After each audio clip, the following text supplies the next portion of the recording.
lanjut materi. Oke, Ibu udah telat banyak menit. Nah, oke, jadi yang kita bahas hari ini adalah piutang, lanjutan eh, yang ada di aset lancar di neraca. Setelah kita bahas kemarin dulu mengenai kas dan setara kas, berikutnya adalah piutang.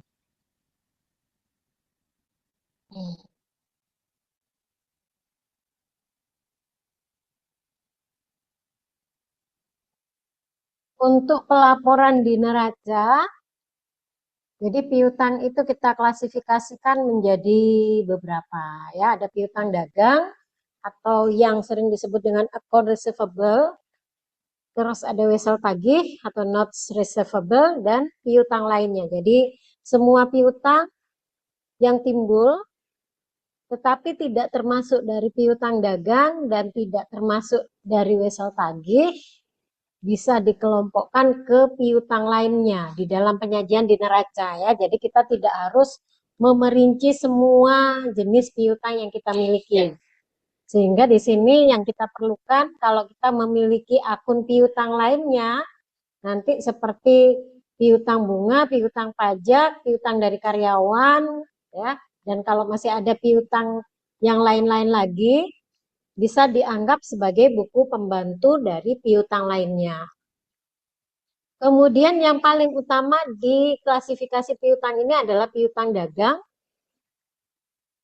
Piutang dagang ini adalah piutang yang timbul dari aktivitas operasional perusahaan yang umumnya merupakan perusahaan jasa, merupakan perusahaan dagang dan manufaktur. Ya. Kalau misalnya dia perusahaan jasa, maka penyebutannya bukan lagi piutang dagang, tapi lebih sering disebut dengan piutang usaha. Tuh. Kemudian karena piutang dagang ini adalah piutang yang akun yang utama, maka kalau kita melihat pada standar akuntansi keuangan yang berlaku, maka penyajiannya nanti akan dibuatkan akun kontra berupa cadangan kerugian piutang. Sedangkan yang lain misalnya wesel tagih, ini adalah piutang yang bisa timbul dikarenakan ada bentuk perjanjian khusus dibandingkan dengan yang piutang dagang. Jadi kalau bukti transaksi yang piutang dagang itu biasanya hanya berbekal faktur, sedangkan wesel tagih biasanya selain faktur ada janji tertulis yang dibuat oleh debitur untuk kreditur, gitu ya, atau untuk perusahaan. Nah, sehingga kemudian disebut dengan wesel tagih. Wesel tagih ini tidak dimaksudkan sebagai akun utama dalam piutang, tetapi dimungkinkan sekali untuk dimiliki oleh perusahaan dikarenakan ada hal-hal tertentu yang mengakibatkan perusahaan harus memberikan kebijakan tertentu kepada debiturnya. Ya, misalnya permintaan untuk panjangan waktu pelunasan. Nah, sehingga di sini tidak cukup dengan berbekal faktur, karena faktur biasanya memberikan syarat yang bersifat umum untuk semua debitur. Ya, misalnya kalau perusahaan melakukan penjualan, sudah menentukan bahwa setiap penjualan kredit punya termin atau syarat 2/10 N/30 misalnya. Nah, sehingga kalau misalnya ada perusahaan atau ada debitur yang ingin meminta kebijakan khusus kepada perusahaan sehingga tidak melunasi dengan N/30, tapi sesuai dengan kesepakatan yang diberikan oleh perusahaan, misalnya dimundurkan 15 hari berikutnya, maka harus ada janji tertulis. Ya, jadi ada kesepakatan yang lebih mengikat dibandingkan hanya sekedar faktur. Kemudian di sini yang akan kita bahas lebih pada bagaimana perusahaan menyajikan pelaporan piutang ya, dikarenakan nanti ada keharusan bagi perusahaan menyajikan akun kontra di piutang dagang ya, cadangan kerugian piutang. Tapi yang perlu diingat pada saat kita memiliki piutang dagang, Berarti ini merupakan suatu kebiasaan perusahaan dalam melakukan aktivitas penjualan ya. Jadi kalau seandainya perusahaan seperti perusahaan retail ya, yang lebih banyak membayar, yang lebih banyak melakukan penjualan secara satuan ya. Jadi bukan grosir, maka biasanya penjualannya dilakukan secara tunai banyak-banyaknya. Nah, apabila penjualan secara tunai, maka perusahaan akan memiliki jumlah piutang dagang yang sedikit saja dibandingkan dengan penjualan. Ya, jadi di antara penjualan itu akan lebih banyak yang tunai. Nah, untuk kondisi seperti ini, maka perusahaan tidak wajib membentuk cadangan kerugian piutang. Ya. Tapi kalau perusahaan dalam aktivitasnya penjualan itu seimbang antara penjualan tunai dengan penjualan kredit, maka seharusnya sudah membentuk cadangan kerugian piutang. Ya. Oke, kemudian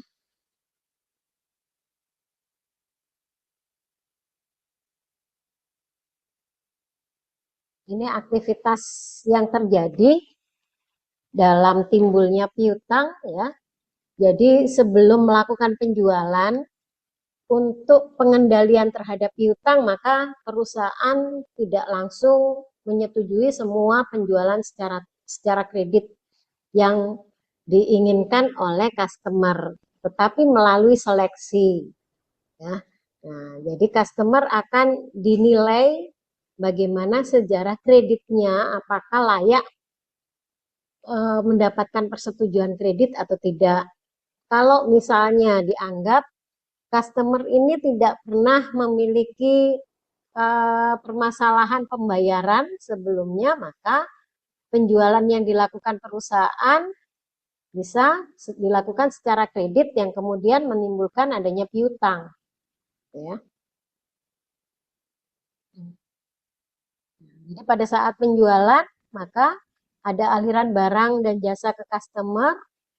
Bukti transaksinya adalah berupa faktur nantinya, ya, berupa faktur. Jadi kalau teman-teman lihat ini, penjualan terjadi, maka ada yang namanya bukti pengiriman barang.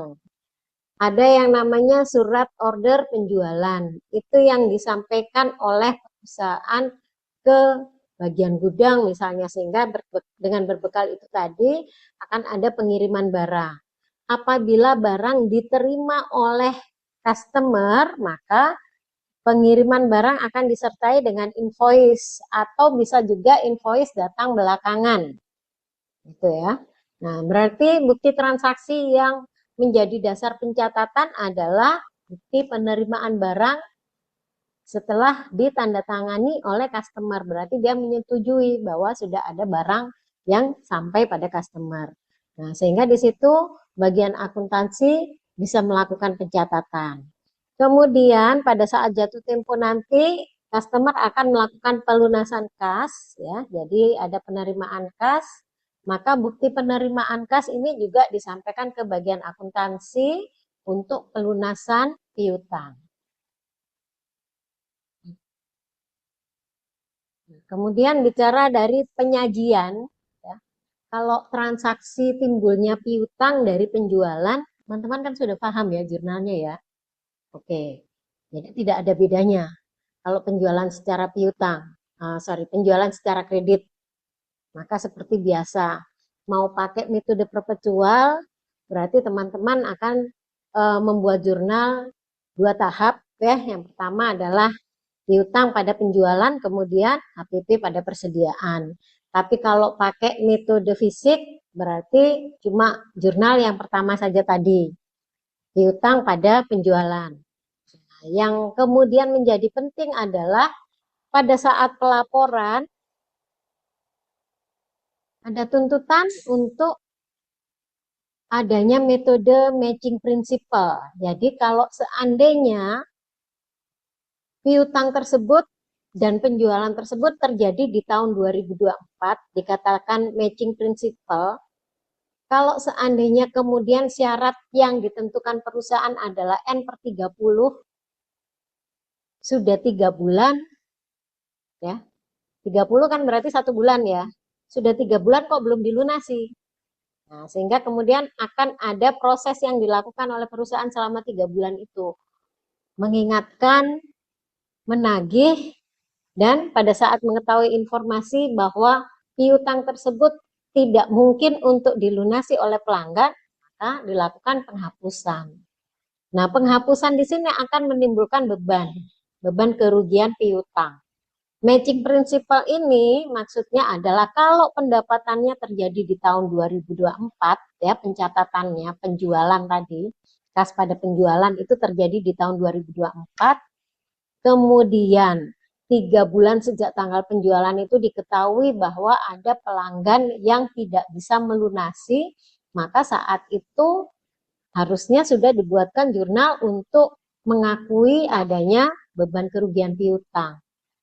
Ya, nah, sehingga diharapkan di sini semua piutang yang kemungkinan tidak bisa dilunasi dari Januari sampai Desember itu sudah dibentukkan cadangan karena dianggap sesuai dengan matching principle ini. Ada atau tidak ada nanti piutang yang tidak tertagih, perusahaan sudah mempersiapkan diri untuk menanggung kerugian dari adanya piutang yang tidak tertagih. Gitu. Kenapa kalau tidak dibuatkan cadangan? Kalau tidak dibuatkan cadangan, maka bisa jadi piutang yang terjadi di tahun 2024 ya, nanti di tahun 2025 baru dianggap beban kerugian. Gitu. Kenapa? Karena setelah melalui proses ya, baru ketahuannya di tahun 2025 kalau ternyata tidak bisa ditagih. Nah, sehingga pendapatannya terjadi di tahun 2024, tapi bebannya dilaporkan di tahun 2025. Nah, ini bertentangan dengan matching principle itu tadi. Nah, sehingga dalam standar akuntansi, teman-teman bisa melihat nanti bahwa yang sesuai pelaporan dengan standar ini apabila perusahaan melaporkan piutang dagang atau account receivable itu, di bawahnya juga melaporkan akun kontra yang namanya cadangan kerugian piutang. Karena cadangan kerugian piutang itu masih berdasar pada perkiraan, ya, maka yang dilakukan perusahaan adalah mengestimasi berapa persen dari jumlah piutang tersebut yang kemungkinan tidak bisa ditagih. Semakin mudah persyaratan piutang yang dibuat oleh perusahaan, maka kemungkinan kerugiannya juga semakin tinggi. Ya, sebagai contoh misalnya, sekarang banyak ya yang menawarkan kredit sepeda motor atau kredit pinjaman tunai hanya berbekal misalnya KTP saja, nggak pakai slip gaji, nggak pakai lain-lainnya lagi. Yang penting ada KTP, mau pinjam berapa dikasih. Nah, ya di situ kemudian resiko yang kemungkinan bahwa piutang yang diberikan itu tidak bisa ditagih akan sangat besar karena kita mengabaikan kemampuan dari pelanggan untuk melakukan pembayaran. Ya, punya KTP belum tentu punya pekerjaan. Ya, punya KTP, punya pekerjaan, kemudian belum tentu bahwa pengeluaran yang dia lakukan masih lebih kecil dari penghasilannya, bisa jadi lebih besar. Itu termasuk hal-hal yang perlu diketahui sebenarnya oleh pembeli kredit. Tapi karena diabaikan, maka biasanya ditutupi dengan diberikan bunga yang cukup besar. Makanya kalau kemarin dulu banyak heboh kasus pinjol ya. Nah, itu dikarenakan kemudahan pada saat memberikan kredit. Syaratnya cuma foto sama KTP-nya selesai. Gitu. Makanya bunganya cukup tinggi. Tapi kalau perusahaan benar-benar ingin melakukan pengendalian yang baik terhadap piutang-piutangnya, maka dalam persyaratan kredit biasanya banyak persyaratan.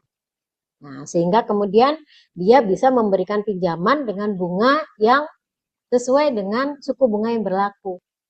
Suku bunga yang berlaku misalnya 9%, ya udah 9% per tahun. Gitu ya.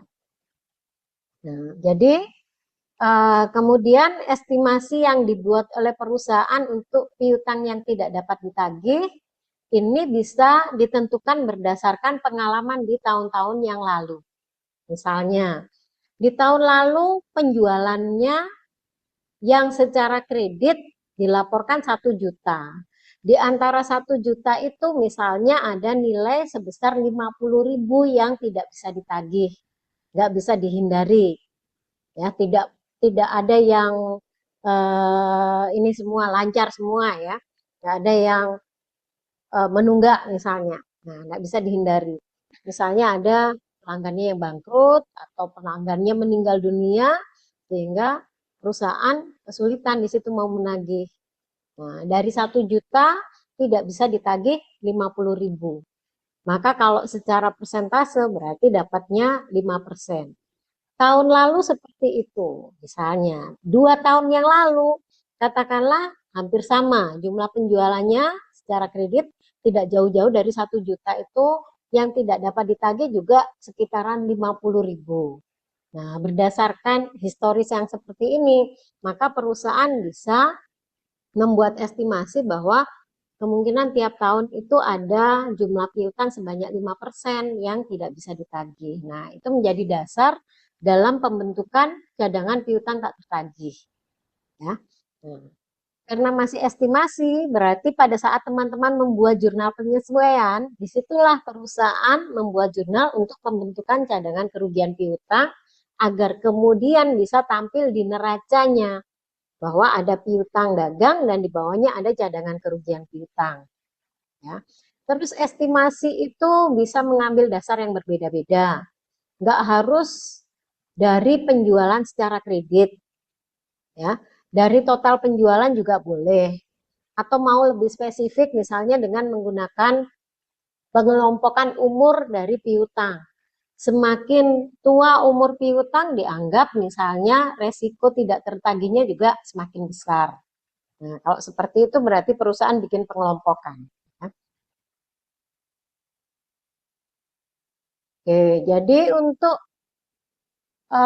cadangan kerugian piutang, maka pada saat pembentukan debitnya adalah beban piutang tak tertagih. Ya, jadi pada saat kita membentuk cadangan kerugian piutang, debitnya kita bikin jurnal beban piutang tak tertagih, kreditnya adalah cadangan atau kalau di sini disebut penyisihan ya, sama. Cadangan atau penyisihan piutang tak tertagih. Nah, di kredit. Kemudian untuk piutang yang tidak dapat ditagih, ya, berarti nanti kita akan menggunakan akun penyisihan atau cadangan piutang tak tertagih. Ya, jadi beban piutang tak tertagih itu munculnya hanya 1 kali saja, kita jurnal di jurnal penyesuaian. Tapi untuk penyisihan piutang tak tertagih setelah pembentukan antara debitur yang satu dengan yang lain, kalau dinyatakan tidak bisa ditagih itu mungkin tidak bersamaan ya, mengikuti dengan kita tahunya bahwa si A ini jatuh temponya bulan Maret misalnya, si B jatuh temponya bulan Mei. Nah, sehingga yang kita ketahui dulu kemungkinan tidak dapat ditagihnya adalah si A dibandingkan dengan si B. Nah, jadi bisa jadi bulan Maret ada penghapusan piutang, bulan Mei ada penghapusan piutang lagi.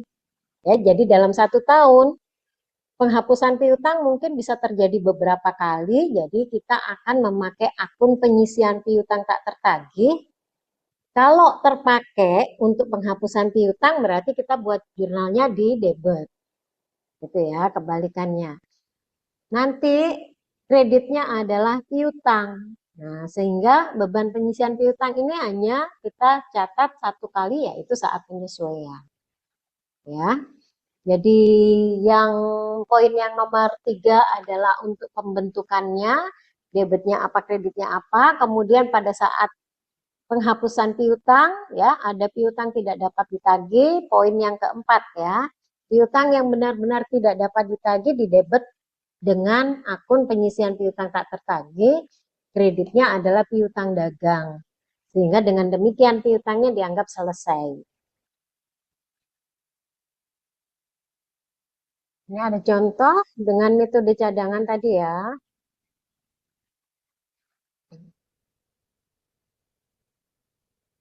Tanggal 31 Desember, Cynthia mengestimasi $4.000 dari $105.000 saldo piutang dagang di perusahaannya kemungkinan tidak dapat ditagih. Nah, ini adalah akhir periode ya.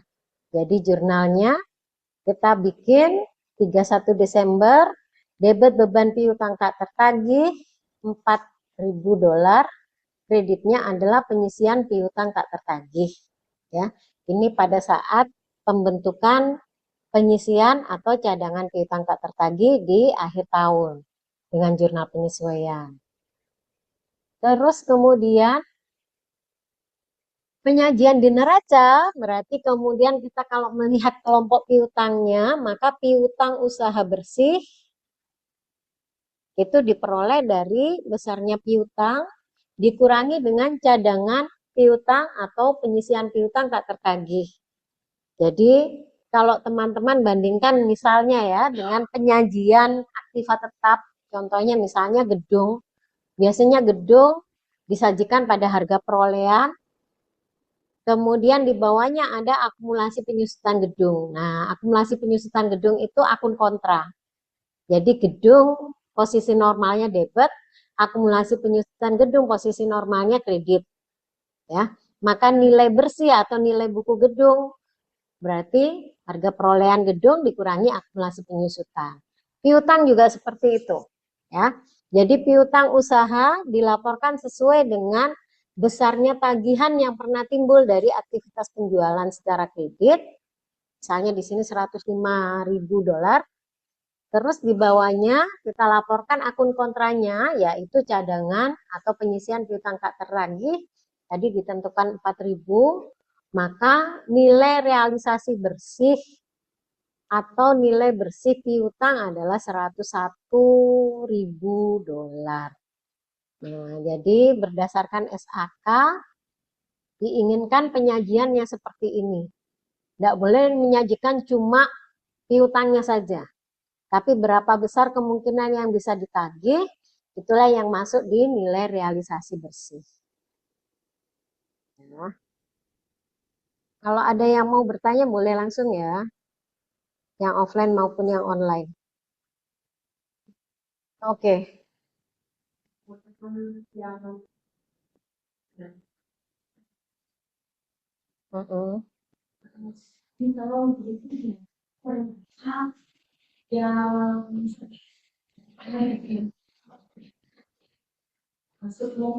Utang yang sudah dihapus. Oke, ya. Jadi terhadap hal yang seperti ini tadi ada perbedaan tahun, ya, ada perbedaan tahun. Keunggulannya kalau kita pakai metode cadangan, hubungannya sama ini tadi, ya. Di metode cadangan, pada saat pembentukan, di situ kita melaporkan beban. Selanjutnya, kalau seandainya ada piutang yang tidak dapat ditagih, kita tidak menganggap sebagai beban lagi, tapi kita menganggap sebagai pemakaian penyisian piutang. Ya. Nah, sehingga begitu masuk periode yang baru, ternyata bisa membayar.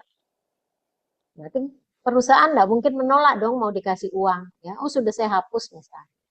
Kecuali kalau penghapusan itu yang benar-benar semua bukti transaksi sudah ditiadakan juga. Nah, nggak ada dasar untuk mencatat.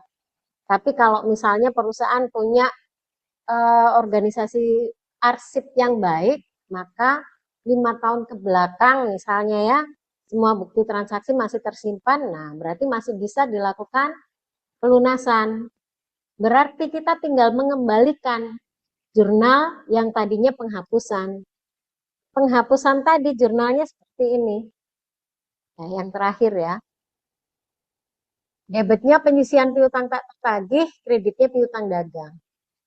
Nah, berarti kalau tiba-tiba dia bisa melunasi dengan metode cadangan ini, mau di tahun yang sama atau di tahun yang berbeda, tahun kemudian, jurnalnya sama, dikembalikan. Piutang dikembalikan ke debit, penyisian piutang tak tertagih dikembalikan ke kredit. Selesai. Oke ya. Nah, baru kemudian dibuatlah jurnal Untuk penerimaan kasnya, debitnya kas, kreditnya piutang. Ya, jadi sebelum membuat kas pada piutang, piutangnya dikembalikan dulu. Ya, berarti nggak jadi dihapuskan. Kalau pembayaran pelunasan dari pelanggan ini tadi, piutangnya 1 juta tapi dia cuma mampu melunasi misalnya ya 600.000. Maka yang dikembalikan di pengisian piutang tak tagih pada piutang dagang ini juga 600.000 saja. Gitu. Berarti yang 400.000 tetap dihapus. Kecuali kalau misalnya, karena transaksi itu bisa terjadi sesuai dengan apa yang sebenarnya ada ya, jadi nggak ada teorinya transaksi ya. Kalau seandainya kemudian pelanggan itu tadi punya piutang 1 juta, dia baru punya 600.000, tapi kemudian 400.000 sisanya dia janjikan bulan depan saya mau lunasi, gitu ya. Maka boleh di sini piutang dagang dikembalikan 1 juta. Penyisian piutang tak tertagih di kreditnya juga 1 juta. Nah, ada janji, gitu ya, ada janji. Karena fakturnya sudah lampau, kan ceritanya ini piutangnya sudah tidak dapat ditagih terus sudah dihapuskan, itu berarti syarat misalnya yang 2/10 N/30 tadi itu sudah tidak berlaku, sudah lewat waktu. Berarti secara faktur jatuh temponya itu kan sudah terlewat lama.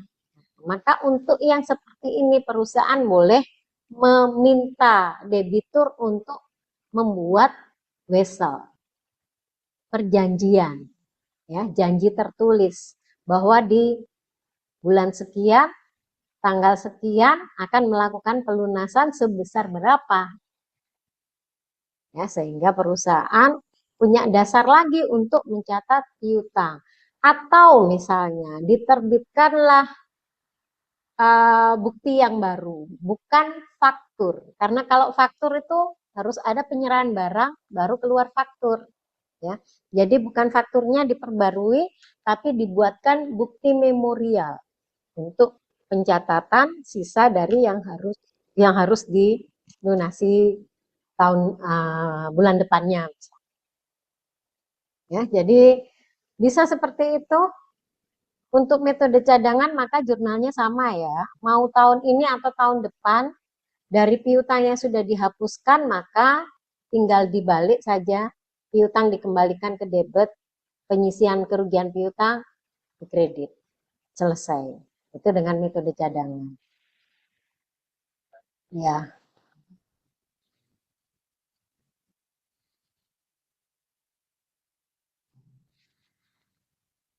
Pada saat menerima kembali piutang. Kenapa tidak dikas saja langsung? Oke. Kalau kita membuat jurnal kan debit dan kredit ya.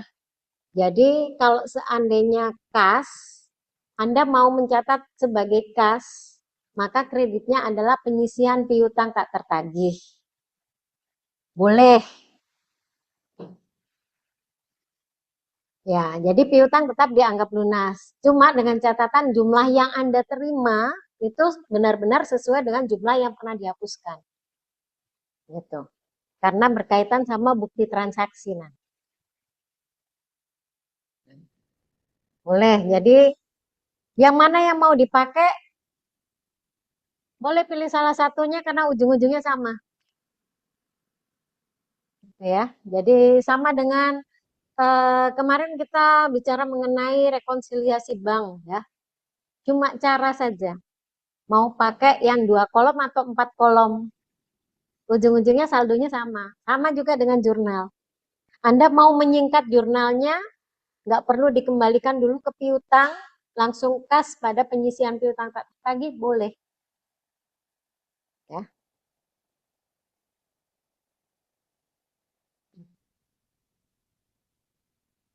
Biasanya kalau kita membuat jurnal, itu kan kemudian kita diminta mencantumkan bukti transaksi. Nomor berapa buktinya?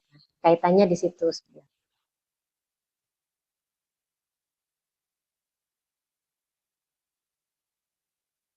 Oke, lanjut ya.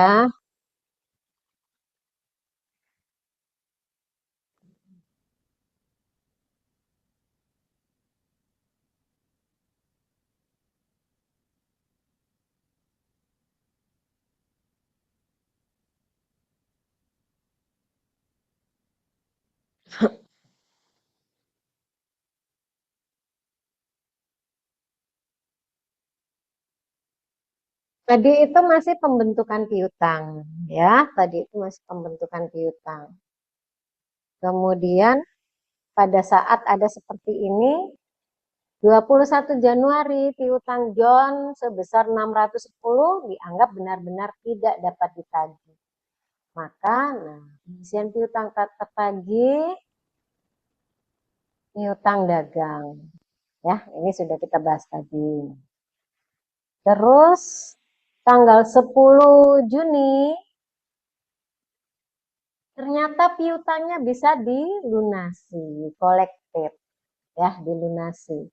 Maka pencatatan kembali piutang John Parker yang dihapus akan di debit kembali piutang dagang pada pengisian tak tertagih untuk mengembalikan piutang yang dihapus di 21 Januari.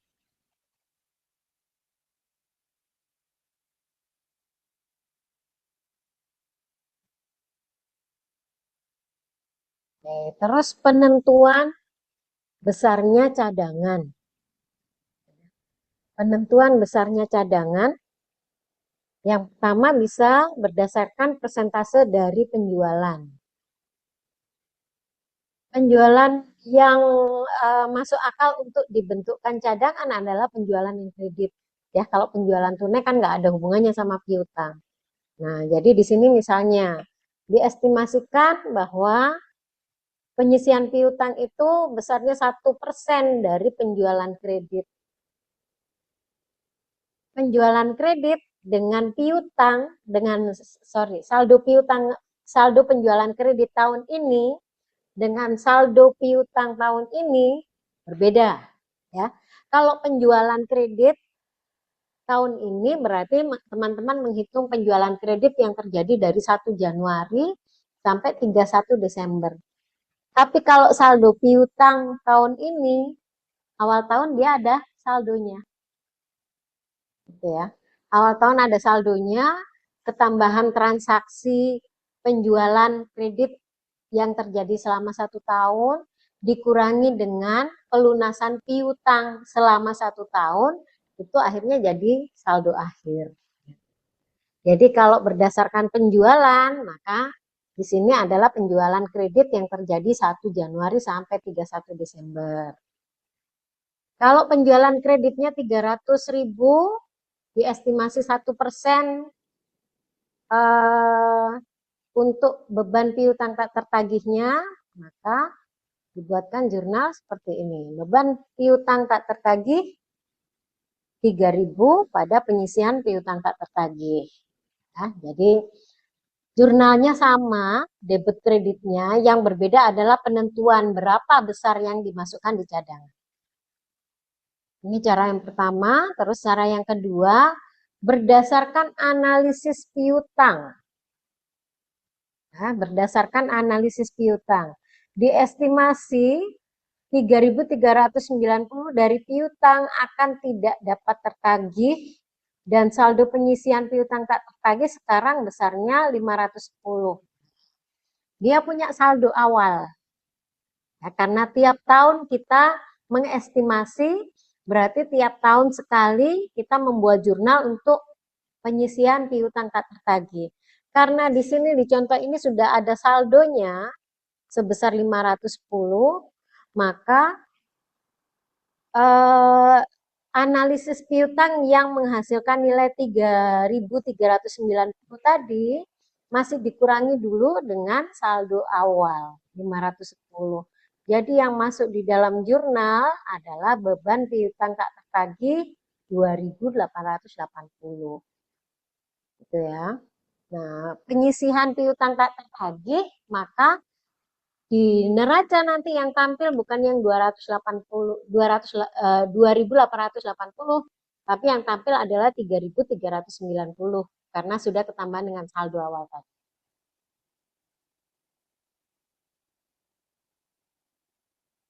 Ini contoh dari analisis piutang berdasarkan umur piutang. Ya, berdasarkan umur piutang. Jadi ini ada kolom untuk menentukan umur ya. Jadi jumlah hari lewat ini 1 sampai 30 maksudnya adalah hari. 1 sampai 30 hari.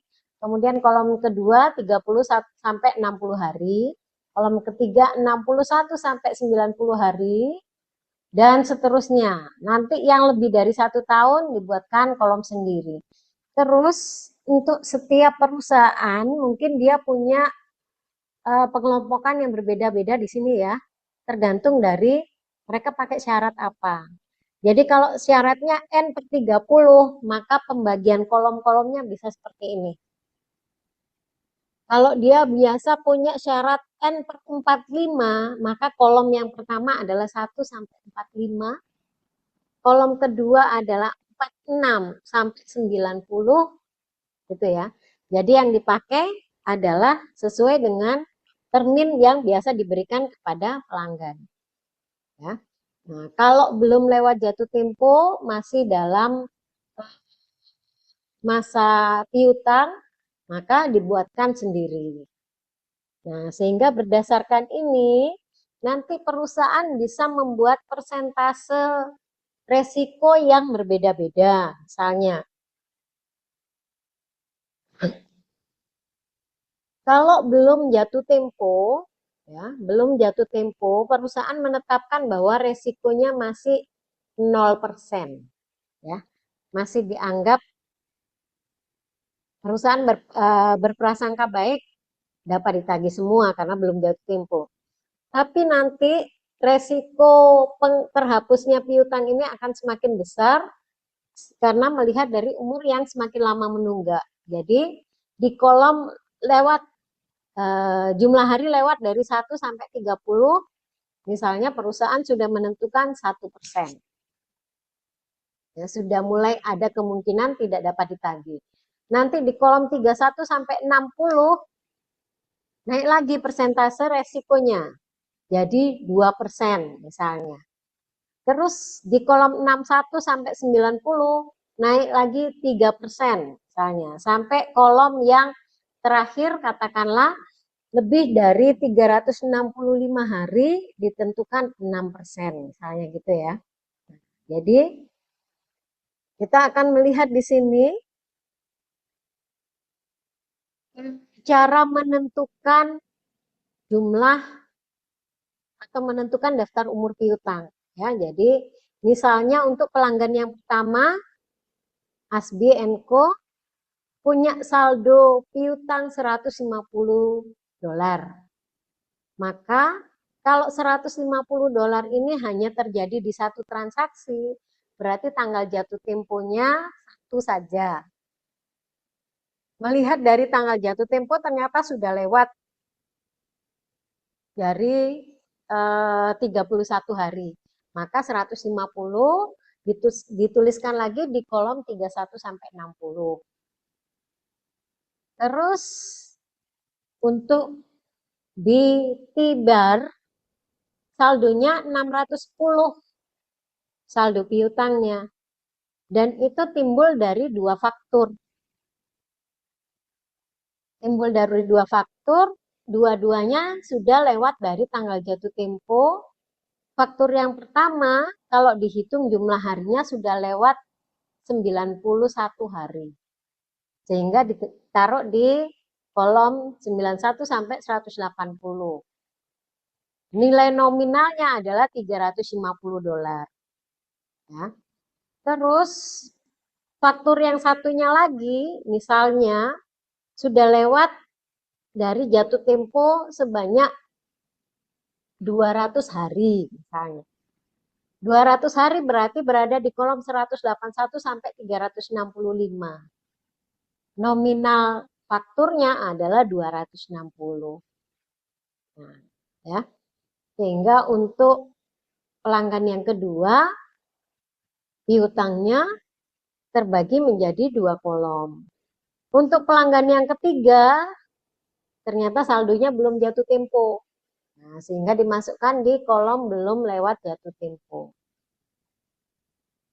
Kalau sudah, maka kemudian perusahaan ya, misalnya ada ini ya, garis terputus ini ya, dia menyederhanakan. Sebenarnya masih banyak transaksi lain. Sehingga di sini semua pelanggan akan dianalisa satu persatu seperti ini. Ya, berapapun jumlah pelanggan akan dilakukan analisa satu persatu seperti ini. Apakah tidak sulit? Nah, karena kita nggak lagi pakai manual ya, akuntansi jarang lagi yang pakai manual kan. Sekarang lebih banyak yang pakai aplikasi akuntansi. Sehingga untuk daftar umur piutang ini, setiap kali ada transaksi terjadinya piutang, maka aplikasi tersebut akan mengolah data untuk masuk di daftar umur piutang ini. Ya, nanti teman-teman kalau belajar Zahir atau Mayop, misalnya, nah bisa melihat, bisa minta ditunjukkan. Misalnya menginput transaksi ya, ada transaksi secara kredit dari penjualan, nanti bisa buka juga daftar umur piutangnya. Nah, kalau pakai aplikasi akuntansi, maka ini update ya, kita sekarang berada di tanggal berapa, maka penghitungan jumlah lewat hari itu berdasarkan kondisi yang saat ini. Gitu. Tapi dulu waktu zaman manual, daftar umur piutang ini nyusunnya adalah akhir bulan. Gitu. Ada bagian piutang. Jadi dulu bagian akuntansi itu dalam satu perusahaan nggak cukup 2 orang. Ya. Karena dibagi, ada yang mengelola piutang, ada yang mengelola kas, ada yang mengelola penjualan, ada yang mengelola utang. Jadi pengelolaan di sini sifatnya detail sampai ke daftar umur piutang gitu. Tapi karena sekarang semua sudah terganti dengan aplikasi komputer ya, akuntan di satu perusahaan 1 orang cukup. Nah, yang bekerja adalah aplikasi. Sehingga hal-hal yang tadinya kita mau bikin untuk menyajikan informasi daftar umur piutang saja butuh waktu berhari-hari untuk hitung satu persatu. Sekarang saat ini kita input transaksi ya, saat ini juga langsung muncul daftar umur piutang. Piutang yang baru terjadi akan masuk di kolom belum lewat dari jatuh tempo. Dan itu update tiap hari. Gitu. Ya. Jadi setelah garis putus-putus ini, anggaplah semuanya sudah tercatat ya, semuanya sudah tercatat, maka saldo piutang perusahaan nanti totalnya adalah 86.300 dolar. Terus yang belum lewat jatuh tempo nanti totalnya adalah 75.000. Yang lewat dari 1 sampai 30 hari totalnya 4.000 kayak gitu ya. Nah, kemudian dari kolom total ini maka perusahaan akan menentukan persentase per kolom. Persentase kerugian per kolom yang Ibu sebutkan tadi, bisa tiap kolom nanti persentasenya beda. Nah, itu yang menjadi dasar untuk penyusunan atau pembuatan jurnal cadangan kerugian piutang tadi ya, penyisian kerugian piutang sesuai dengan analisa piutang. Ya, maksud analisa piutang yang ini.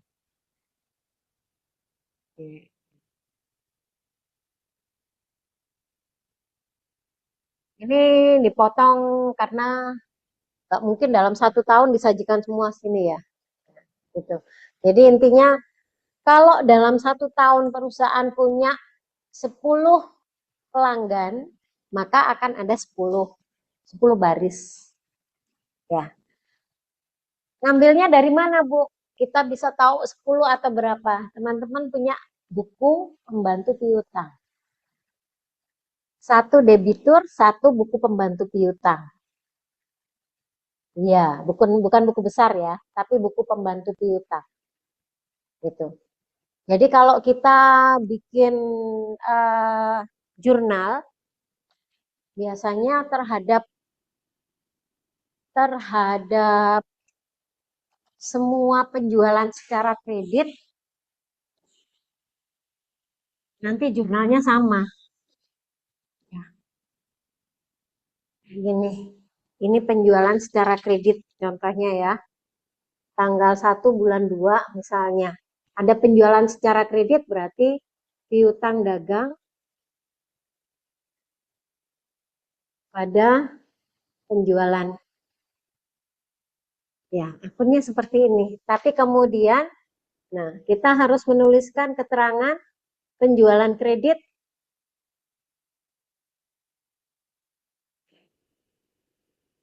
pada Tuan A. Syarat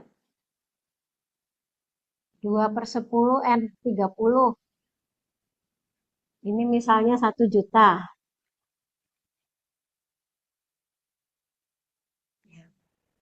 Terus tanggal 10 bulan 2 terjadi lagi penjualan secara kredit piutang dagang 200.000.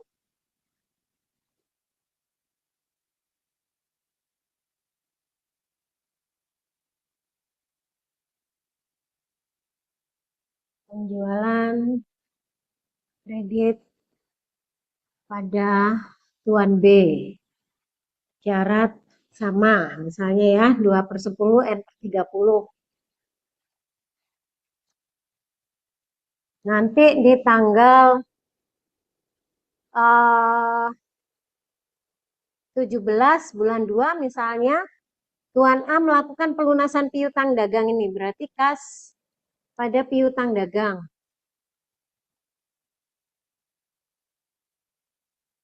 1 juta.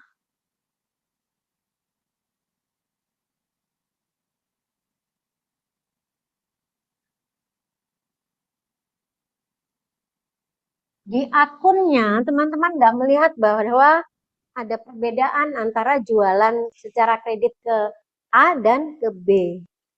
Maka di buku besar piutang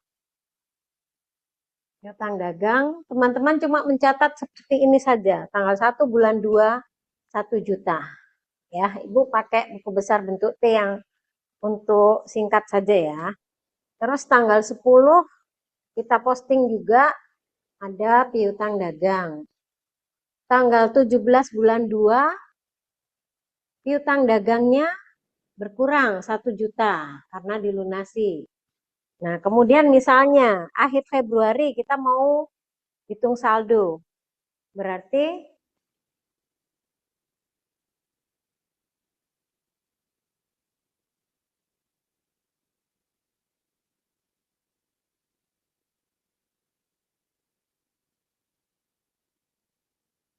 ini saldo akhir. Ya. Saldo akhir. Ini adalah saldo dari semua piutang. Jadi kalau ditanya 200.000 ini timbulnya dari mana? Tidak kelihatan di buku besar. Maka di sini diperlukan yang namanya buku pembantu. Jadi buku pembantu juga mirip dengan buku besar. Cuma ini kalau buku pembantu piutang, teman-teman akan menuliskan nama Tuan A, Tuan B. Tuan A tadi transaksi tanggal 1 bulan 2.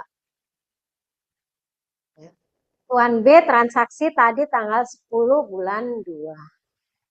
200.000. Terus tanggal 17 bulan 2 ada lagi transaksinya ini tadi ya.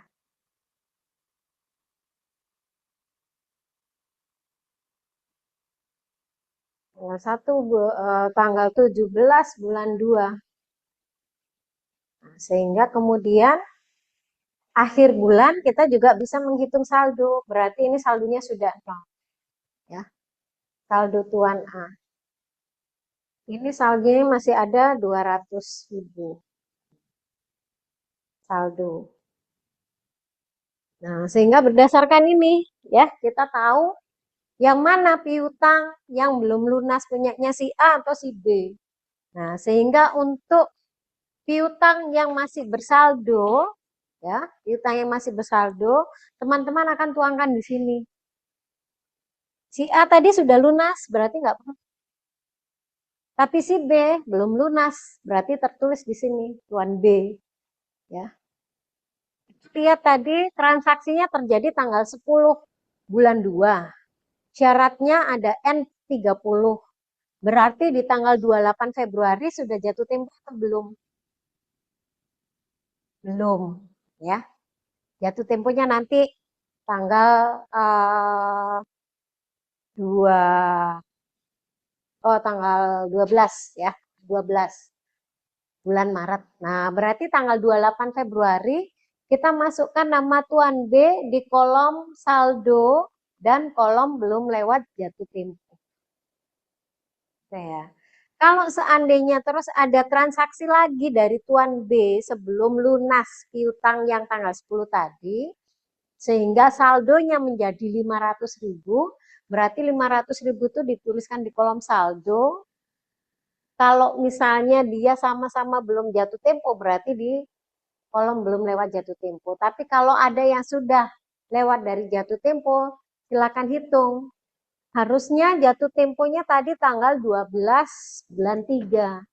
Kalau kita menyusun ini di akhir bulan Maret, ya, berarti kita menghitung, oh sudah lewat dari jatuh tempo, dihitungnya dari tanggal 12 ke tanggal 31 Maret. Nah, kan berarti ada 18 hari, berarti teman-teman mengisi kolom 1 sampai 30.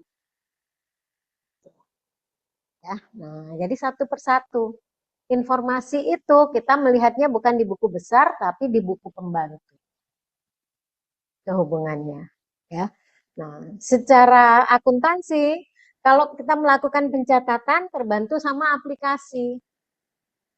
Bikin jurnal seperti itu bisa otomatis, ya, sudah disetting oleh ininya ya, oleh pemilik programnya tadi. Kalau ada penjualan secara kredit, kasirnya cuma input barang yang keluar, kode barang, jumlah barang, sehingga muncullah berapa besar nilai piutang. Aplikasi akan otomatis bikin jurnal kayak tanggal 1 bulan 2. Karena bikin jurnal itu dilakukan aplikasi, posting ke buku besar juga dilakukan oleh aplikasi, posting ke buku pembantu juga dilakukan oleh aplikasi. Nah, ya, dari bagian akuntansi nggak kepake. Tapi kemudian, kenapa tetap ada bagian akuntansi di perusahaan? Dia memantau, benarkah pencatatan-pencatatan yang sudah dilakukan tidak ada error, tidak ada kesalahan. Kemudian apa kebutuhan perusahaan terkait dengan informasi yang disajikan oleh aplikasi? Sudah terpenuhi atau tidak? Apa yang kurang? Oke ya. Jadi bagian akuntansi tetap dibutuhkan untuk memantau aplikasi yang dipakai di perusahaan. Nah, kemudian kalau kita buka daftar umur piutang, sudah ada analisis ini tadi, daftar umur piutang. Ya. Nah, kalau transaksi yang seperti ini tadi ya, piutang penjualan, piutang dagang pada penjualan, itu bisa terinput otomatis pada saat kita menjual barang, tapi tidak jurnal penyesuaian. Jurnal penyesuaian terkait dengan piutang tadi ini adalah cadangan, pembentukan cadangan ya, beban penyisian piutang pada penyisian piutang tadi. Itu yang bikin bagian akuntansi. Jadi jurnal penyesuaian itu teman-teman harus input seperti halnya kalau manual. Ya, kalau jurnal transaksi bisa terbantu dengan kasir yang menginput kegiatan. Tuh. Ya. Sehingga dari situ kita tadi bisa punya ini tadi ya, estimasi. Berdasarkan pada daftar umur kita. Oke, sampai sini kalau ada yang mau ditanyakan boleh.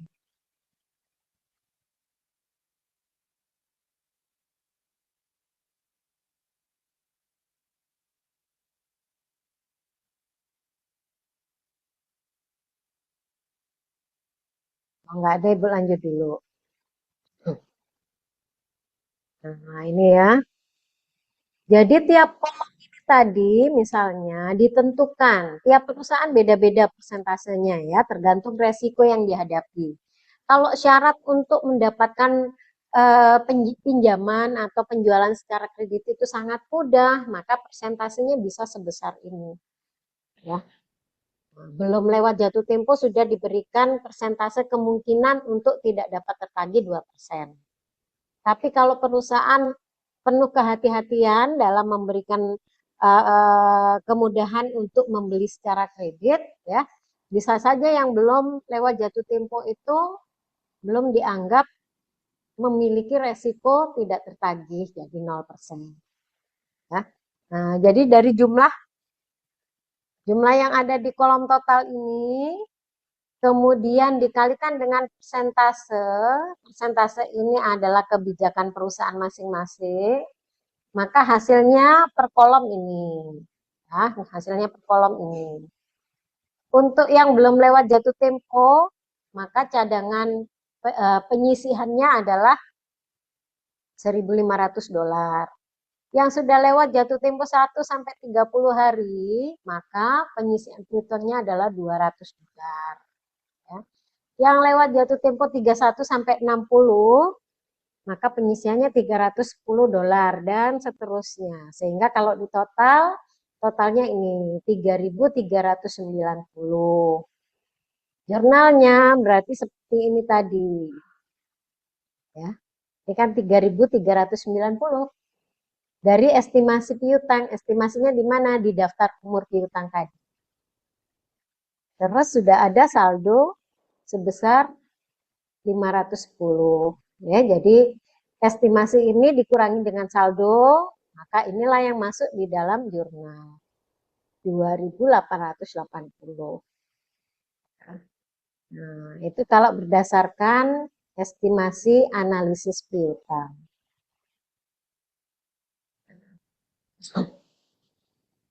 Ya, jadi ceritanya seperti ini.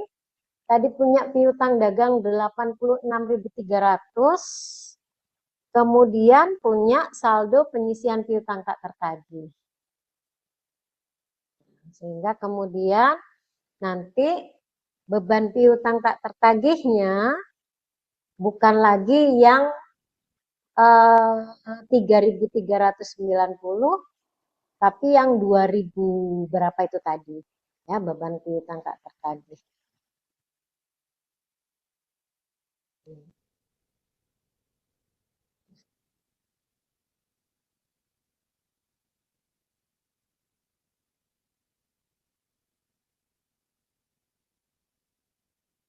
Untuk penyisian piutang tak tertagih, saldo normalnya memang di sebelah kredit ya.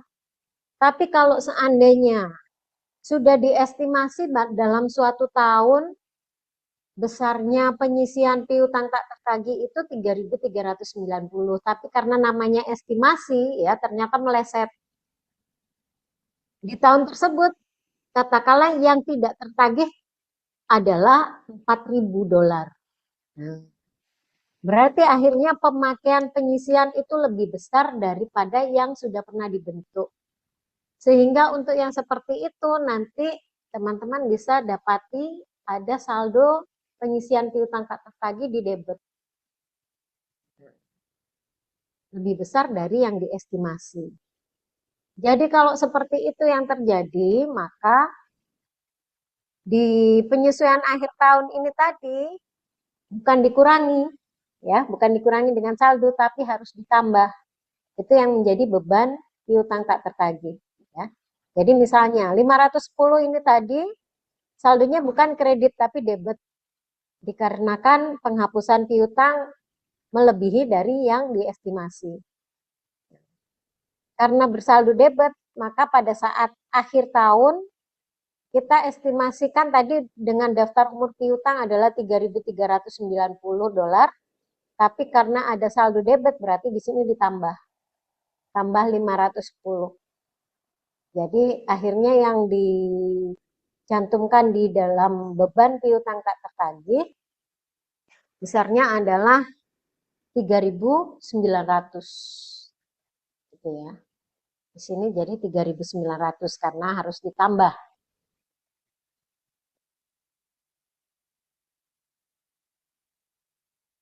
Bisa dipahami? Bisa. Oke.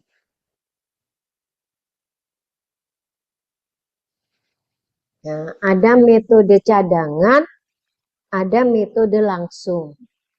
Ya. Jadi di akuntansi itu selalu diberikan alternatif karena tidak semua perusahaan mengalami kondisi yang sama. Metode penghapusan diperbolehkan dengan catatan bahwa perusahaan hanya sesekali melakukan penjualan secara kredit. Gitu. Jadi bukan aktivitas normal menjual secara kredit, hanya terhadap pelanggan-pelanggan yang sudah sangat dipercaya misalnya. Sudah bertahun-tahun melakukan pembelian pada perusahaan, maka untuk menjaga hubungan baik antara supplier ya dengan customer, perusahaan memberikan kemudahan. Boleh beli secara kredit, kan sudah langganan berpuluh-puluh tahun misalnya seperti itu. Karena kalau tidak memberikan kemudahan, bisa-bisa ada pihak lain yang nawarin. Beli di tempat saya saja bisa kredit. Harganya sama misalnya. Nah, ya, jadi untuk yang seperti itu karena perusahaan jarang melakukan penjualan secara kredit hanya terhadap beberapa customer saja, maka dianggap tidak harus membentuk penyisian kerugian piutang ya. Jadi bukan kalau rutin menjual secara kredit bentuk penyisihan. Kalau tidak rutin penjualan secara kredit pakai penghapusan langsung. Enggak ya, tapi penghapusan langsung itu alternatif. Kalau mereka tetap membentuk cadangan kerugian piutang maka lebih baik lagi.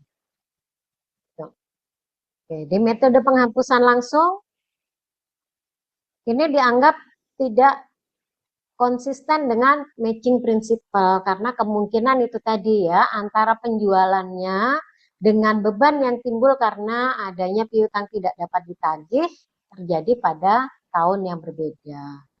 Karena setiap kali terjadinya penghapusan piutang, kita tidak memakai akun cadangan piutang tak tertagih. Ya, jadi kalau dalam 1 tahun terjadi 3 kali penghapusan piutang, berarti 3 kali kita mencatat beban, gitu ya. Kalau yang tadi hanya di akhir tahun saja kita mencatat beban. Nah, ini jurnal kita kalau ada piutang yang tidak dapat ditagih ya dengan metode langsung, debitnya beban piutang tak tertagih, kreditnya langsung piutang dagang. Kalau metode yang tadi cadangan piutang tak tertagih atau penyisian piutang tak tertagih pada piutang dagang. Nah, yang dengan metode langsung ini barulah kemudian timbul permasalahan kalau seandainya dihapuskannya tahun ini, tahun depannya baru pelanggannya datang melunasi. Karena beban yang sudah dicatat di tahun ini akan masuk di laporan laba rugi tahun ini. Kalau sudah di awal sebelum memasuki awal tahun pencatatan yang baru, perusahaan akan membuat jurnal penutup. Ya, jadi kalau misalnya kita mengingat siklus akuntansi, kalau selesai menyusun laporan keuangan, maka kita harus membuat jurnal penutup untuk akun-akun yang tidak bersifat real. Ya. Akun itu ada di pendapatan dan semua beban. Sudah ditutup, berarti di periode yang baru akan dimulai dengan saldo 0. Beban piutang tak tertagih di 1 Januari, kalau misalnya kita melihat buku besarnya, saldonya 0. Terus tiba-tiba ada piutang dilunasi. Maka tidak mungkin kita bikin jurnal kreditnya beban piutang tak tertagih. Gitu ya. Karena beban piutang tak tertagih normalnya berada di debit. Ya, semua kategori beban normalnya berada di debit. Jadi tidak mungkin berada di kredit. Sehingga perusahaan terpaksa mengakuinya nanti sebagai pendapatan lain-lain. Ya, jadi dianggap tidak konsisten dengan matching principle. Contohnya ini ya, 10 Mei, piutang ROS ditetapkan tidak dapat ditagih. Saldo 420 dihapus dari pencatatan. Maka jurnalnya beban piutang tak tertagih pada piutang dagang 420. Nah, ini untuk penghapusan piutang ya, tidak ada penyisihan. Kemudian 1 November memberikan cek sebesar 420. Ya, jadi ini tadi terjadi piutangnya di 10 Mei, di 1 November berarti masih pada tahun yang sama. Tahun yang sama beban belum ditutup. Jadi bikin jurnalnya bisa langsung seperti ini. Tinggal dikembalikan saja. Piutang dagang dikembalikan dulu ke debit, baru kemudian kreditnya beban piutang tak tertagih.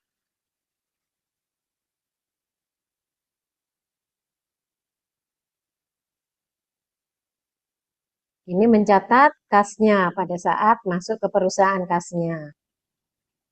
Terus, ya, kalau seandainya ini tadi jurnal pelunasannya munculnya di tahun berikutnya, berarti yang ini sudah bersaldo nol, ya. Yang beban piutang tak tertagih tadi tidak bisa dikembalikan karena saldonya sudah ditutup, saldonya sudah nol. Jadi jurnal seperti ini hanya berlaku kalau pelunasannya di tahun yang sama dengan penghapusan. Kalau berbeda tahun, maka teman-teman mencatatnya piutang dagang pada pendapatan lain-lain. Ya. Ini di 1 November tahun yang sama. Misalnya DL Ros ini melakukan pelunasan di 2 Februari tahun depan, berarti kan beban piutangnya sudah bersaldo nol. Sehingga kemudian tidak bisa lagi dikredit karena sudah bersaldo nol di awal tahun. Maka terpaksa diakui sebagai pendapatan lain-lain. Ini agak kontroversial karena awalnya dari penjualan tapi kemudian diakui sebagai pendapatan lain-lain. Ya, berarti bisa dikatakan dicatat 2 kali. Pertama dicatat sebagai penjualan, kedua dicatat sebagai pendapatan lain-lain.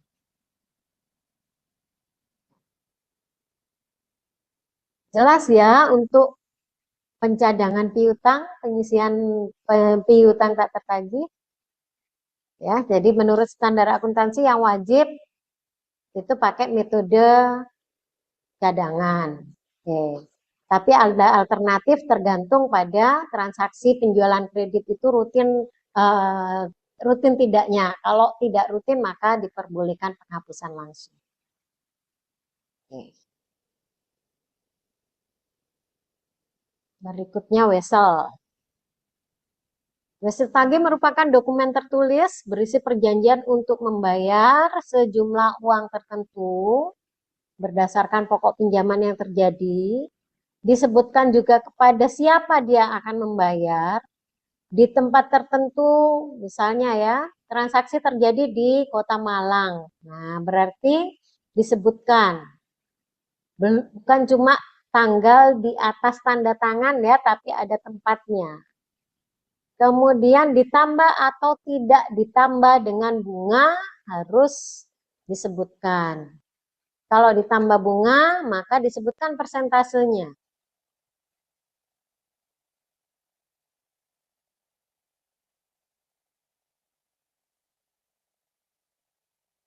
Oke, ini ada contoh. Menghitung tanggal jatuh tempo wesel. Jadi biasanya di wesel itu disebutkan umur. Ya. Umurnya adalah 90 hari. Minta perpanjangan waktu 90 hari. Jadi kalau weselnya tertanggal ditandatangani di 16 Maret, berarti tanggal jatuh temponya bisa dihitung dari sini. Ya. Jumlah hari wesel, umurnya 90 hari. Kemudian dihitung dari bulan Maret karena ditandatangani di bulan Maret ya. Bulan Maret ada 31 Kemudian weselnya diterbitkan tanggal 16. Berarti umur wesel tersebut selama bulan Maret cuma 15 hari.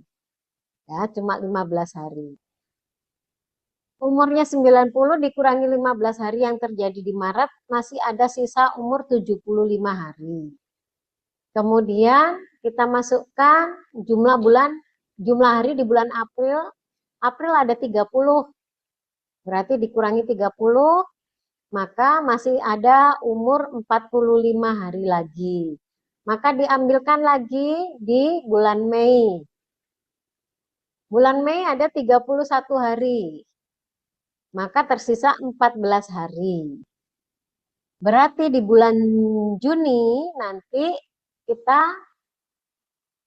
akan memakai sampai sisa hari ini tadi. Maka jatuh temponya adalah 14 Juni. Nah, dulu ini ya, kita sedetail ini memperhitungkan berapa jumlah hari dan jatuh temponya kapan gitu. Tapi untuk saat ini kalau kita pakai aplikasi komputer, kita bisa menginput umur weselnya berapa hari. Nah, sehingga nanti otomatis akan ada catatan bahwa wesel akan jatuh tempo di tanggal 14 Juni. Gitu. Nah, cuma karena semuanya sistem ya, tersistem pakai aplikasi. Bagi bagian akuntansinya harus tahu seperti ini. Jadi kalau misalnya aplikasinya tidak berfungsi dengan baik, ya akuntannya akan tahu memeriksa. Oh ini salah ini. Kenapa dalam perhitungan jatuh temponya tanggal 21 Juni? Nah, dia tahu. Gitu. Cuma tidak mungkin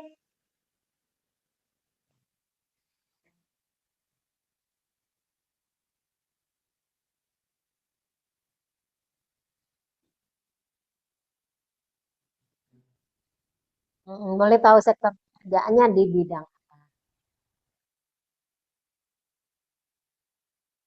Oke, akuntansi dan perpajakan. Baik ya. Wesel sebenarnya kalau kita bicara hal-hal yang bersifat konvensional ya, wesel itu termasuk diperbolehkan, tapi kemudian dipakai atau tidak itu akan mengikuti perkembangan zaman gitu ya. Dulu hal-hal yang bersifat teknis seperti ini perusahaan menginginkan semuanya ada bukti gitu ya, semuanya ada bukti sehingga baru bisa dipercaya. Kalau berjanji minta waktu 90 hari ya tanda tangan gitu ya. Nah, sehingga kemudian itu disebut dengan wesel. Dulu ada format tersendiri untuk bisa diakui dengan wesel sebagai wesel, sehingga kemudian wesel-wesel ini bisa dialihkan ke pihak ketiga kalau perusahaan merasa bahwa 14 Juli itu kelamaan gitu ya. 14 Juni itu kelamaan, perusahaan mau menunggu pelunasan. Sedangkan mereka butuh uangnya tanggal 1 Juni. Tapi karena terlanjur menyetujui wesel itu tadi, ya nggak bisa memaksa pada orang yang sudah menerbitkan wesel untuk melakukan pelunasan. Makanya weselnya bisa dialihkan ke pihak lain. Pihak lain nanti akan membeli wesel tersebut. Nah, pembeliannya itu dianggap sebagai sumber pelunasan kas. Tapi pada saat pelunasannya lebih cepat dari tanggal yang ditentukan, tentunya juga lebih rendah dari nilai yang dijanjikan. Itu yang menjadi keuntungan pembeli wesel. Zaman dulu kayak begitu. Nah, sekarang apakah masih berlaku? Tergantung dari perusahaannya. Ya, ya ini tadi yang saya sebutkan. Perusahaan punya dalam pengelolaan piutang punya sistem di mana mengakui bahwa pengendalian terhadap piutang itu yang penting ada cadangan pengisian piutang. Kalau nggak mampu bayar sesuai dengan syarat ya dengan termin, ya udah kita hapuskan. Tapi kemudian apa nggak eman gitu ya? Apa nggak saya? Kalau seandainya debiturnya itu masih berjanji, saya mampu melunasi, tapi tolong dikasih waktu lagi 90 hari. tapi tiba-tiba kita hapuskan. Gitu. Kenapa? Ini berpengaruh ke laba perusahaan penghapusan piutang itu. Ya, karena bersifat kerugian. Nah, jadi kalau perusahaan menganggap bahwa masih bisa dipercaya karena melihat dari histori kreditnya tidak pernah menunggak. Ya. Kalau misalnya memang meminta panjangan hari, maka di waktu yang sudah dipanjang itu tetap dipenuhi. Maka bisa diminta menulis perjanjian yang isinya itu tadi. Ya. Kadang kita tidak menyebut sebagai wesel, cuma janji tertulis saja ya. Nah, gitu. Yang penting dia bikin kesepakatan, tanda tangan, dibubuhi materai, nanti tanggal sekian, termasuk misalnya ya, kalau tidak mampu membayar nanti sebagai gantinya apa yang dijaminkan, ya, itu diperbolehkan. Bagi perusahaan yang misalnya tidak mau ribet, ya, dia benar-benar menyeleksi. Nggak mau ribet, nanti ada satu pelanggan yang datang minta perpanjangan waktu bikin wesel. Nanti gara-gara itu akan ada pelanggan yang berikutnya minta persyaratannya sama. Nah, maka langsung di-cut, nggak ada yang seperti itu. Kalau mau, ya, kalau barang yang diperjualbelikan itu misalnya ada pihak penanggungnya, ya, makanya sekarang banyak perusahaan leasing ya, untuk barang-barang yang bernilai cukup material, umurnya jangka panjang, maka bisa dialihkan resikonya ke perusahaan leasing. Tujuannya ini tadi, nggak ada lagi pemakaian janji tertulis, gitu. Ya, jadi masing-masing tergantung dari perusahaan memperbolehkan atau tidak. Kalau memperbolehkan, kita sudah tahu perlakuannya secara akuntansi ada. Gitu. Perlakuan secara akuntansi ada karena sebelum-sebelumnya sering terdapat kasus sehingga kemudian harus dipisah. Kalau sudah ada perjanjian tertulis, jangan tetap dianggap sebagai piutang dagang, tapi ditaruh di wesel tagih untuk membedakan. Gitu ya. Ada lagi?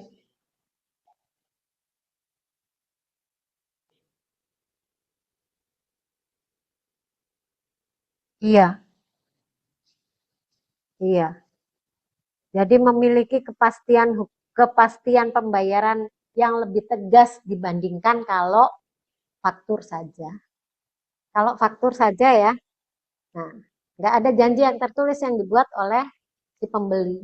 Cuma bermodalkan faktur perusahaan menagih. Kalau sudah ada janji tertulis, itu tindakan secara hukum, nanti perusahaan lebih kuat. Dikarenakan si debitur juga sudah bertanda tangan di atas materai. Jadi kemungkinan kalau weselnya ini tadi sudah jatuh tempo, ya sudah 90 harinya, 90 hari umurnya, dia masih tidak bisa melunasi. Maka kemudian perusahaan bisa mendaftarkan sebagai kasus di mana nanti melegalkan untuk penyitaan. Gitu. Ya, jadi kalau nilainya kecil-kecil ya perusahaan ngapain ribet ya bikin wesel segala. Tapi kalau nilainya besar ya dianggap ya sayang kalau dilewatkan begitu saja. Nah, maka dikuatkan dengan bukti yang lain. Oke.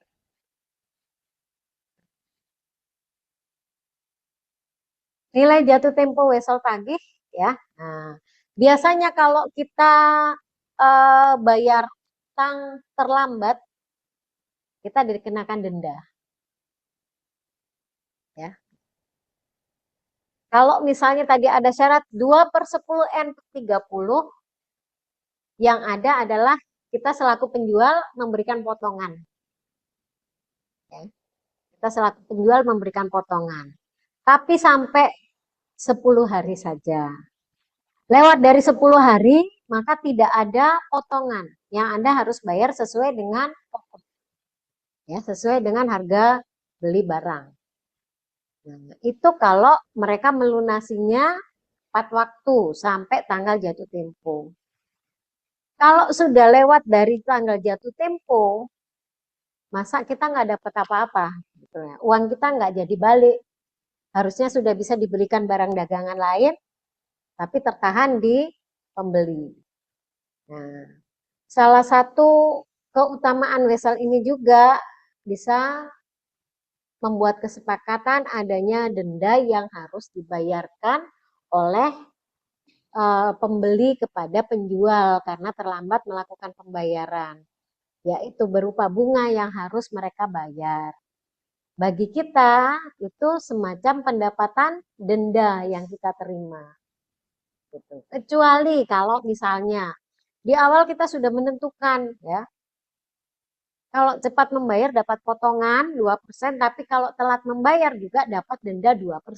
Nah, kalau misalnya ada seperti itu menjadi persyaratan yang sudah umum di perusahaan, maka kita tahu penghitungan dasar penghitungan berapa uang yang harus kita terima. Tapi kalau tidak ada, maka dalam wesel tagih ini mengatur berapa jumlah uang yang akan kita terima. Ya, maka di sini ada nilai jatuh tempo wesel tagih, ya, misalnya seperti ini. Menerima 6.012% 30 hari wesel tanggal 21 November 2006 untuk penyelesaian piutang. Jadi awalnya tidak tiba-tiba kita kasih pinjaman terus debitur kita harus menuliskan wesel, tapi kita melakukan penjualan secara kredit pakai bukti transaksi yang masih sama ya, faktur. Tapi kemudian pada tanggal jatuh tempo, debitur ini tidak bisa melunasi, sehingga kemudian diberi kelembaran waktu 30 hari. Dituangkan dalam bentuk surat perjanjian, bahwa dikasih umur 30 hari untuk perpanjangan piutangnya. Piutangnya berapa? Piutangnya 6.000 dan kemudian dikenakan bunga 12%. Nah, sehingga kemudian di tanggal 21 Desember nanti kalau melunasi bukan lagi 6.000 ya, tapi kita menghitung seperti ini. Pokok pinjaman 6.000 dikalikan tingkat bunga 12%. 12% ini kalau tidak disebutkan maka dia berlaku bunga tahunan. Ya. Nah, sehingga kemudian kita kalikan lagi dengan umurnya 30 hari per 360 karena 12% ini untuk 1 tahun. Tapi 360 itu teoritis ya. Kalau yang sesungguhnya adalah 365 gitu. Kalau 360 ini kita jadikan sama rata semua, Januari, Februari, Maret, April semuanya 30 hari. Jadi 30 kali 12, 360. Tapi kalau mengikuti dengan hari yang sesungguhnya ya 365, Januari 31, Februari 28 atau 29 gitu ya.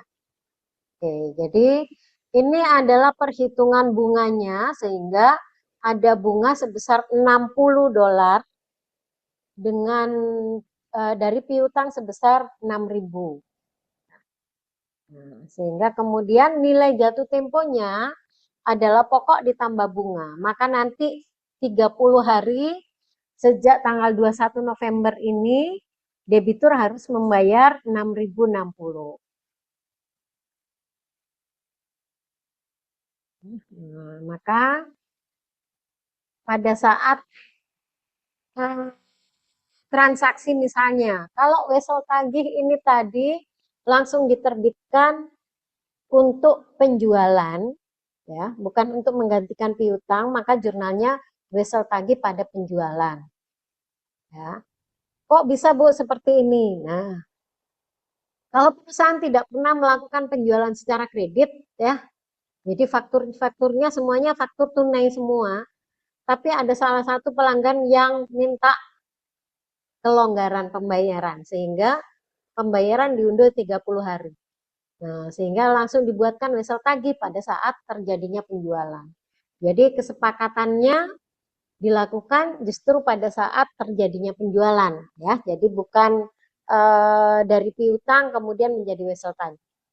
Nah, sehingga kemudian Dicatat wesel tagih pada penjualan sebesar 6.000. Kemudian pada saat jatuh tempo berarti mendapatkan kas.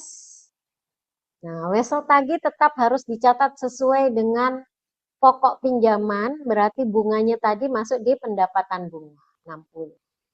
Ya, jadi dipisahkan antara pokok dan bunga untuk jurnalnya.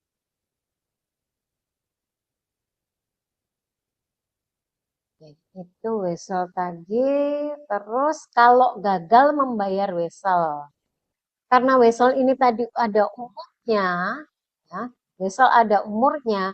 Kalau umurnya sudah habis, maka wesel tersebut dianggap sudah tidak berlaku.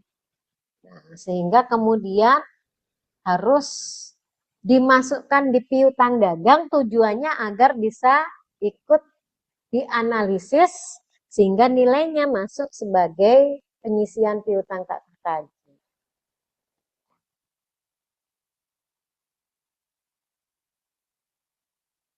Nah, piutang dagang diakui sesuai dengan nilai yang terbaru. Oke, jadi penyajian di neraca seperti ini ya, untuk aktiva lancarnya, kas, kemudian wesel tagih, piutang dagang. Nah, piutang dagang ini yang dikurangi dengan penyisian piutang dagang. Baru kemudian piutang lain-lain. Kapan boleh dibentuk piutang lain-lain? Kapan harus disebutkan spesifik seperti di depan? Menurut teman-teman gimana? Ini kan ada piutang bunga. Ya. Kenapa nggak disebut piutang lain-lain saja? Kenapa disebut dilaporkan spesifik piutang bunga? Kapan boleh dilaporkan begini? Piutang lain-lainnya cuma satu, sudah pasti cuma satu, maka boleh disebut seperti ini. Kalau kemudian misalnya ya, di bawah piutang bunga ada piutang lain-lain. Kapan boleh Anda keluarkan ini dari piutang lain-lain? Piutang bunganya.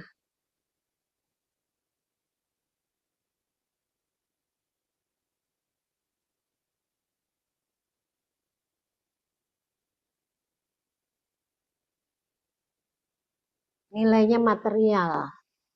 Ya, bernilai material sama termasuk dalam operasional perusahaan, pendapatannya adalah berbentuk bunga. Seperti kalau perbankan.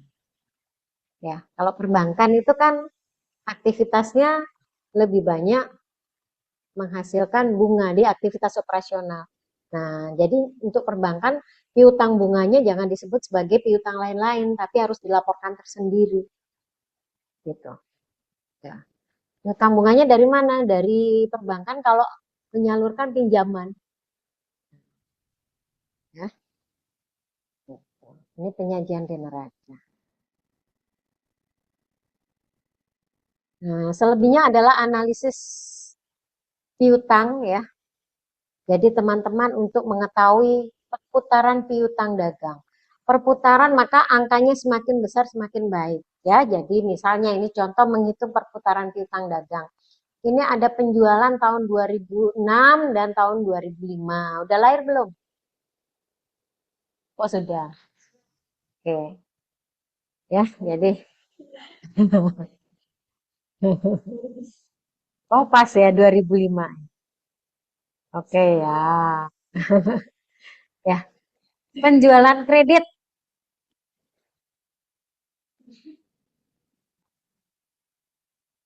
Ayo ini dulu. Penjualan kredit ya, misalnya. Kemudian piutang dagang bersih. Nah, piutang dagang itu kita selalu memiliki saldo awal, saldo akhir ya.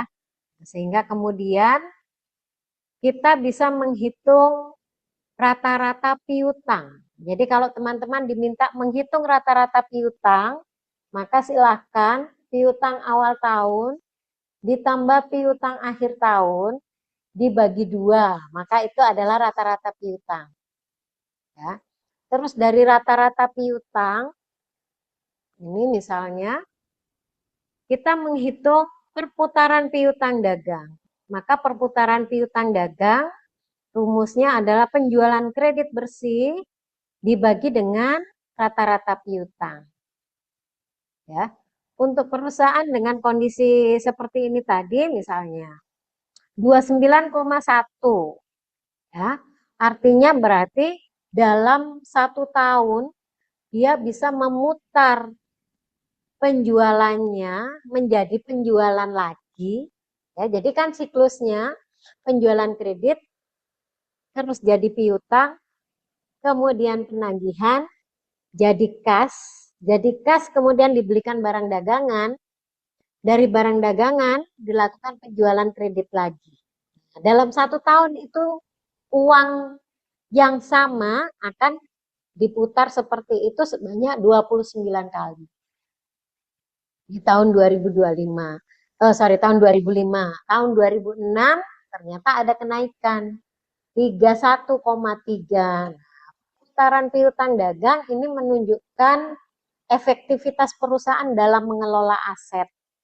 Jadi semakin tinggi nilai perputaran piutangnya, semakin efektif dalam mengelola asetnya. Tapi kalau turun, ya hati-hati karena dikhawatirkan nanti perusahaan tidak bisa lagi menghasilkan pendapatan yang lebih baik dari tahun sebelumnya. Nah, ini perputaran piutang dagang. Terus jumlah hari rata-rata piutang. Rumusnya piutang dagang akhir tahun dibagi rata-rata penjualan harian.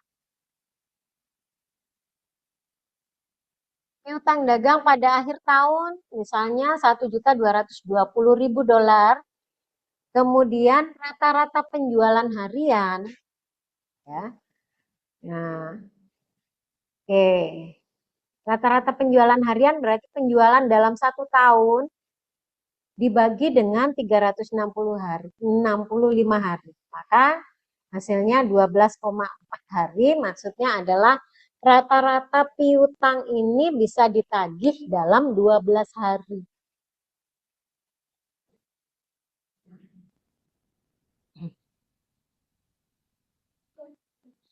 Untuk yang ini jumlah hari rata-rata piutang ini mencerminkan efisiensi penagihan piutang.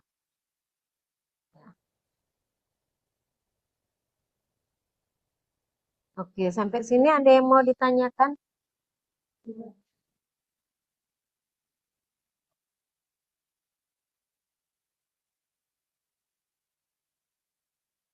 Oke, jadi hari ini yang kita pelajari, Ibu kasih tugas ya, tapi untuk di rumah. Ya, nanti Ibu taruh di Google Classroom, semua wajib mengerjakan yang online, yang offline, waktunya 1 minggu. Ya, oke.